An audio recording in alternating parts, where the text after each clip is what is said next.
Hello there, and thank you for clicking on this video. As you can see by title, we're gonna react to the third episode of Ahsoka.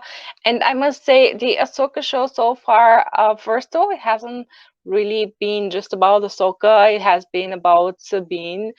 She is heavily featured in that, and I really don't like Sabine. The fact that she survived a wound that ended Qui-Gon, I don't understand it. They could have injured her. Like, why do you stop everyone? Like, I don't get it. Why in Disney Star Wars they stop everyone? They can just injure them heavily and not stop them because this is just, I mean, I can't. Just, I hate this show. I hate everything.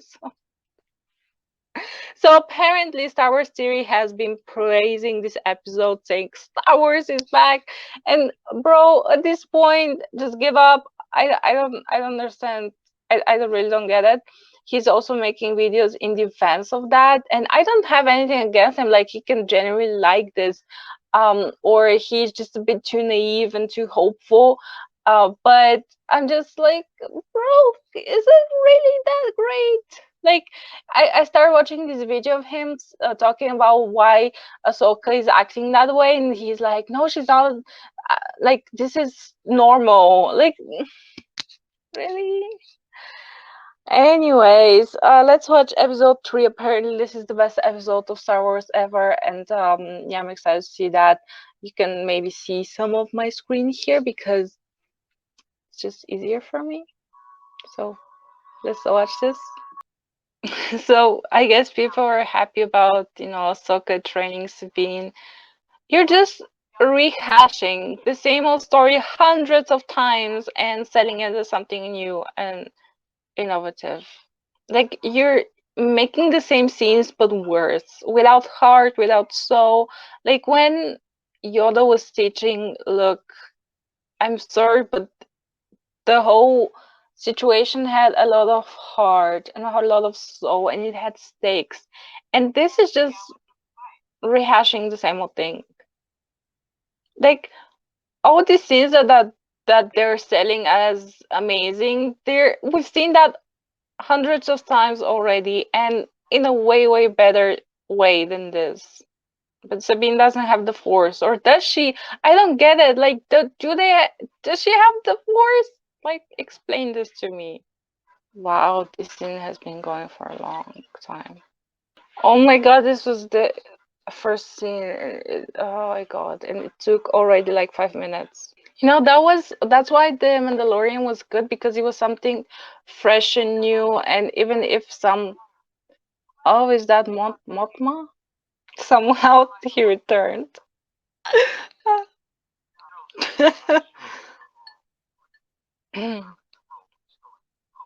They just stare at each other. I love that. Why do the people on top always make the same thing in Star Wars? They always ignore what whoever is warning them. Like, it's always the same thing. They're rehashing hundreds of same old stories that we've already seen hundreds of times, executed way better than this. Isn't like Mon Mothma the Chancellor? Like, she can just the Chancellor. They can just she can just give her whatever she wants. Okay, so this is really not that. That's like 5 years after the end of ending because of Jason, I guess. Wow. If this was the hero we all knew and love, she wouldn't be so like there was no warmth there. She's like, "Hey, Jason, a random kid, Jason, I don't know."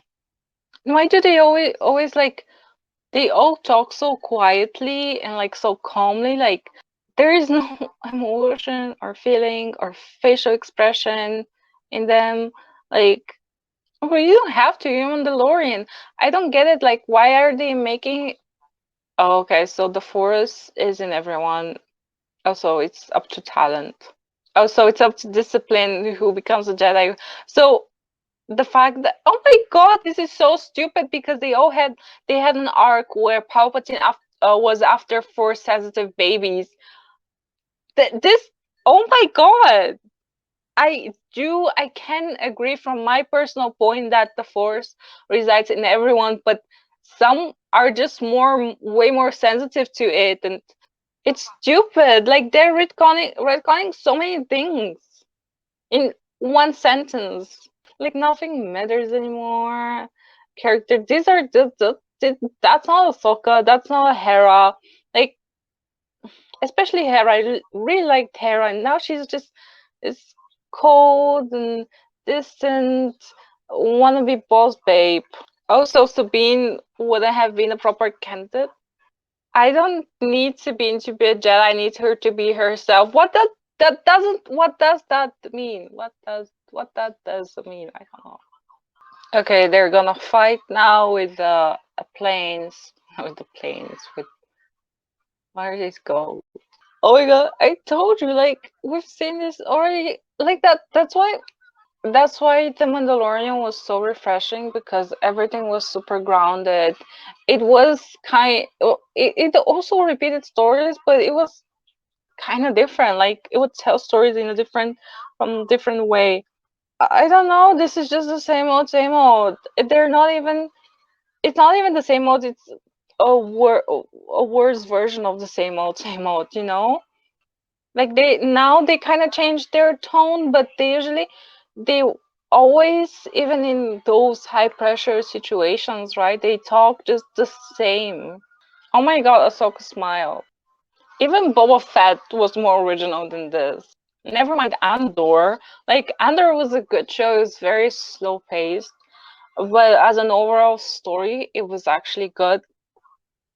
And they, whenever they would deliver the lines and they would, you know, be in high stakes situation, like you can feel it. You can feel how high pressure everything was and how intense everything was, especially Stellan Skarsgård, and then the woman, um I don't, BV, whatever her name was, I don't know. She was also very good, and you would feel that, oh my god, like this is life or death situation. And here, another day. And I know like Ahsoka is experienced, but that doesn't mean that she should be this lifeless with no sign of fear person. What? Oh yeah, so I saw that, like a picture of Ahsoka in space. I mean, I bet we have had other like in Clone Wars, they were in space wearing like this kind of costumes. I do think we had that, but this looks ridiculous. She's gonna defeat 3 ships in space with her lightsabers. Okay. Oh, the whales. No, not the whales. No, I don't know. Oh my god, Ahsoka actually smiled. They followed the Eye of Sion thingy, right? And now they followed Morgan Elsbeth ship and now they are on a random planet. It was all dark and gloomy. Now it's like, see this ray of sunshine. Where are they? Why? Oh, intergalactic hyperspace. What about the whales? I need to go back. Also, yeah, they're gonna like right on the piggyback of the star whales, I guess. Is that it? So this was the third episode of Ahsoka, and I must say it was a boring. And I think that's the biggest crime of the Ahsoka show. Not that it's bad, I think it's just very, very boring. I mean, it's also bad, but the bigger offense is that it's just boring. They stretch out scenes that can be wrapped up in 2 minutes, but they stretch them to 6 or 7. The whole ships chasing and shooting each other, we've seen that hundreds of times. And as I said, people that have done this before have done it way way better than this. And I don't think that there is nothing new and exciting in this. I don't I don't know, like there's nothing really to talk about the show. At least in the Book of Boba Fett and Manta season 3, as stupid as it was, you had something to talk about. Here nothing happens. everything is so slow. I feel like the first three episodes could have been like one or two episodes max. They feel the runtime with a lot of again ships, landscapes, people just staring at each other, talking very very slowly. And yeah, that's it. That's it. There's nothing to talk about.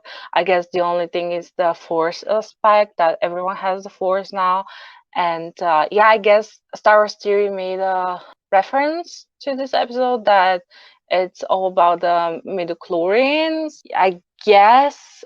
But this undermines, fine, I don't care about the midichlorians, but just make it so some people have more midichlorians than others, or some people are just more force sensitive as they are, because this undermines a lot of things in the Star Wars galaxy. I mean, as I said, Palpatine has this whole arc where he hunted for force sensitive babies. So if everyone have that has the force equally, then he wouldn't be like, he would take all the babies. But no, he chose special babies because they had the force more than others. So yeah, go figure. Yeah, the show is, again, there's apart from that, even that's not interesting anymore. There's nothing to talk about. This is boring. The actors, they delivered the lines in such a dead way, and yeah, that's it. That's really all I can say about this show. But I'm gonna watch episode 4 and 5 and 6, 7 and 8. This have 8 episodes or six, I don't know, because I want to see Thrawn, and I want to see what they do with Thrawn, and I want to see what they do with Ezra, and I want to see if they really, if they're gonna show Anakin again, because apparently he's gonna show himself to Ahsoka, or they're gonna go in the world between worlds. Like, there are a lot of theories and rumors out there, so let's check that out. Let's see what happens.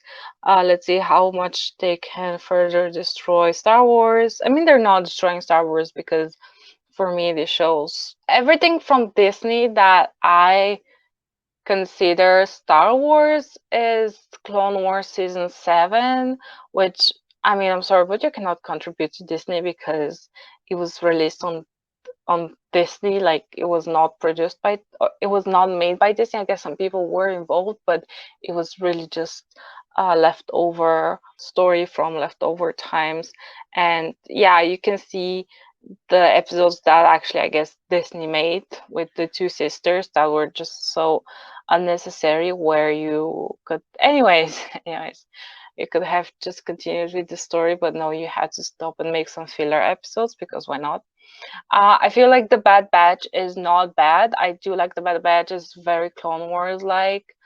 And I do watch that, but I do kind of forget about it from time to time, because I don't know. It, as I said, it's good, but I guess they do have some original concepts to the Bad Batch, but all we know is just about some clones, fighting, finding and fighting their way through the galaxy and everything. But it's not a bad show in general. And then you have, I guess, Star Wars Visions. The first season, I liked that. The second season was okay-ish. But these are like side things. These are side things. You have Mando season 1 and more or less Mando season 2. But apart from that, everything else was an Andor to extent. But these things, the one thing I love from all of this is just Mando season 1, and parts of season 2. The other things I don't love. I kind of like. I'm okay with. But when it comes to the OG trilogy and the prequels, I love. Clone Wars, I do love. But apart from that, like the Bad Batch, Tales of the Jedi, they're fine. They're good. They're okay. But they're nothing to go crazy about, unlike the OG trilogy and the prequels. So yeah, there's nothing there. It's really nothing there. So look, do let me know down below, guys. I'll see you in the next episode, and hopefully I will manage to release the reaction to the 4th episode right after the 4th episode, not like 1 week later, because life happens. It is what it is. Let me know down below, what do you think of Ahsoka? Do you watch it? don't you watch it while you're doing? Why not? Why yes? This, like, after every episode, I'm just so tired and I don't know what to do with myself. But yeah, do let me know down below. I'll see you next episode. And as always, may the force be with you. Thumbs up, I guess. I don't know.